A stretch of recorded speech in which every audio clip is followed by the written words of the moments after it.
Hola muchachos, soy el profesor Fernando y hoy vamos a seguir avanzando en la parte de termometría. Algunos ejercicios nuevos de los que deberían complementar a los anteriores, ¿no? Ejemplo número uno, ¿qué nos dice?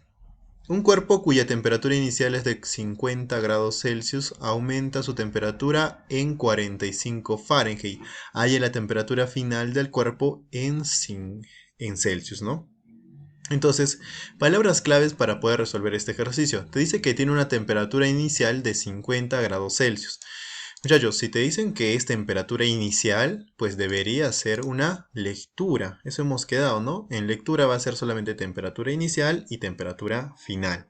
Ahora, te dice que aumenta. Entonces le vas a poner más. Y te dice que su temperatura sería de aumento de 45 Fahrenheit, ¿no? Ah, ya. Entonces, ese término de aumenta es una variación. No te olvides que una variación es un aumento o una disminución. Entonces, para no olvidarnos, le vamos a poner variación ahí. Y esto nos debería llegar, o debería llegar a una temperatura final en Celsius, ¿no? Entonces, si te dice temperatura final, pues es una lectura también. Ahí está. Ahora, profe, si yo quiero la respuesta en Celsius, toda la ecuación tendría que estar en Celsius, ¿no? Acá está 50 Celsius, eso no hay que modificar, pero esto sí, lo tenemos que convertir, ¿no? 45 Fahrenheit, convertirlo a Celsius, para que sumado los dos, pues me dé la respuesta, ¿no? Entonces, profe, ¿cómo lo convierto?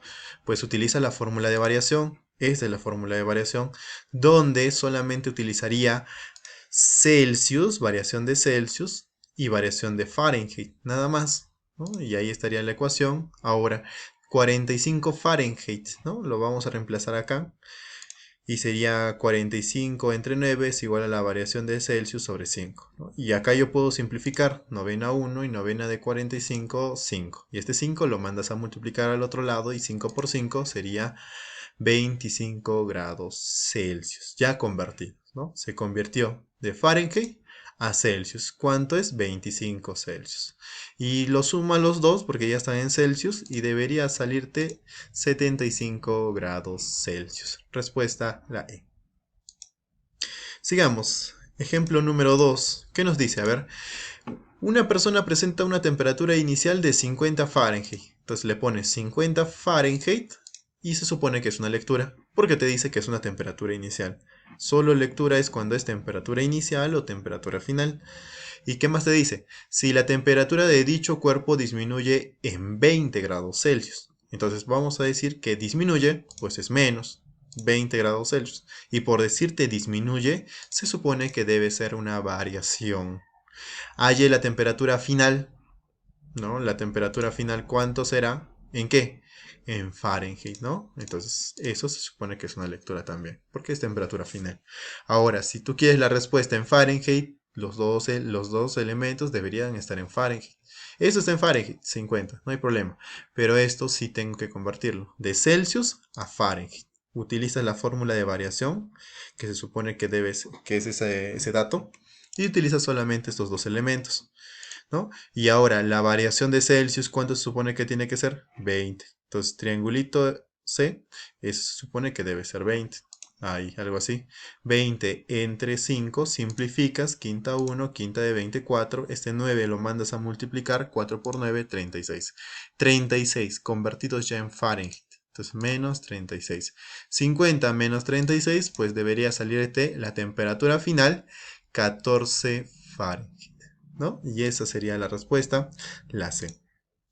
Sigamos, ejemplo número 3. ¿Qué dice? Se tiene dos termómetros graduados en las escalas Fahrenheit y Celsius. ¿A cuántos grados marcarán iguales lecturas? ¿No? Entonces, miren muchachos, te está diciendo que tengo dos escalas, ¿ya? Y hay un punto donde las dos escalas van a tener la misma lectura, ¿ya? O sea, el mismo número, en otras palabras. Entonces, como te habla de lecturas, pues vas a utilizar la fórmula, ¿no?, que conoces, y solamente vas a trabajar las dos escalas que te dicen, Fahrenheit y Celsius, nada más. Y se supone que Celsius, ¿no? Este Celsius y este Fahrenheit es lo mismo. Eso es lo que te dice, ¿no? Entonces, en vez de ponerle C, le vas a poner una variable. puedes ponerle X, ¿no? Y si C es X, F tendría que ser que también X, ¿no? Entonces sería X sobre 5 es igual a F, que es también X, menos 32 sobre 9. Ahora, esta es una ecuación lineal, pues es fácil de resolverlo. Este 9 mandas a multiplicar 9x. Este 5 mandas a multiplicar a cada elemento y sería 5x menos 32 por 5, 160. Ahora este 5x lo mandas al otro lado a restar. 9x menos 5x, 4x es igual a menos 160. Este 4 lo mandas a dividir. 160 negativo entre 4 debería salirte menos 40 grados, ¿no? Entonces, ahí está, muchachos, esas serían las respuestas. Faltaría un ejercicio más, el ejemplo número 4, te dice a la temperatura de 340 grados Celsius, te está dando la temperatura inicial, ¿no? Por ser temperatura inicial, pues debería hacer una lectura. Y dice que incrementa, le vas a poner más 72 Kelvin, ¿no? Y si te dice que incrementa, pues es una variación. Y luego dice disminuye, menos 450 Fahrenheit. Y por lo que te dice disminuye, pues debería ser una variación. Y te dice, indica el valor de su temperatura final. Te está pidiendo cuánto será la temperatura final, ¿no? Y por ser una temperatura final, una lectura. Ahora, si te pide la respuesta en Celsius, toda la ecuación tiene que estar en Celsius, ¿no? Entonces, profe, acá entonces está en Celsius, está bien, no hay problema. Pero esto sí lo tienes que convertir, ¿ya? Y es una variación de Kelvin a Celsius, ¿no? Tiene que llegar a Celsius. Entonces, acuérdate de la fórmula, ¿no? De variación. Igualas Celsius y Kelvin y sabes que el denominador se puede ir. Entonces, se supone que la variación de Celsius es igual a una variación de Kelvin. Es lo mismo. Entonces, si la variación de Kelvin es 72, pues la variación de Celsius debería ser la misma, 72 Celsius. Menos, pues acá sí tendrías que utilizar un poquito de álgebra. Variación, ¿no? De Fahrenheit a Celsius, ¿no? Y acá está, Fahrenheit a Celsius. Y pones la ecuación, en vez de ponerle triangulito F, le vas a poner 450 y comienzas a simplificar. Novena 1 y novena de 450, 50. ¿No? Y ese 5 lo mandas a multiplicar, ¿no? Y sería variación de Celsius 250. Ya está. Entonces acá le vas a poner 250 y lo sumas y de luego lo restas con este 250 y debería salirte una respuesta de 162 grados Celsius, ¿no? A ver, resuélvelo y vas a ver que te va a salir esta respuesta que debería ser la B, ¿no? Gracias, muchachos.